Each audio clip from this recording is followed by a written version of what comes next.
Ce rond-point de l'agglomération nantaise est occupé 24 heures sur 24. Certains dorment dans des caravanes, d'autres passent là tous les jours pour apporter des palettes ou de quoi manger. Vous avez besoin de bois? Ouais. Le problème...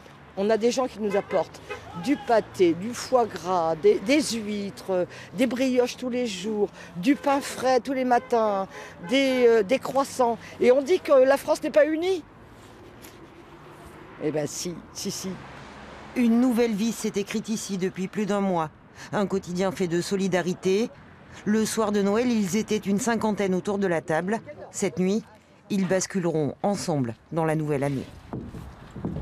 Je trouve qu'on est en France, merde. Pays, on peut être fier de ce qu'on a pu faire au point de vue révolution et choses comme ça.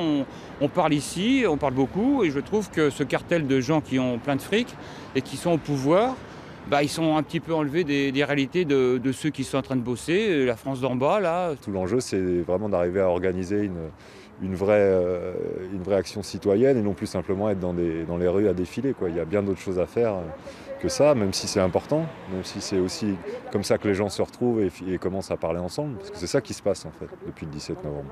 C'est que les gens sont dehors, ils parlent, ils réfléchissent ensemble et du coup les choses avancent, quoi. Au sud du Mans, le cœur n'est pas à la fête mais à la mobilisation.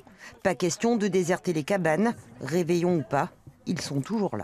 Les gens qui viennent nous disent vraiment qu'on se retrouve, c'est comme si on était en famille. Donc voilà, c'est une année un peu particulière, mais une année très forte au niveau relationnel aussi. C'est l'union qui fait la force. On sait bien que si on est tous ensemble, on pourra y arriver. Et ça ne sert pas à rien.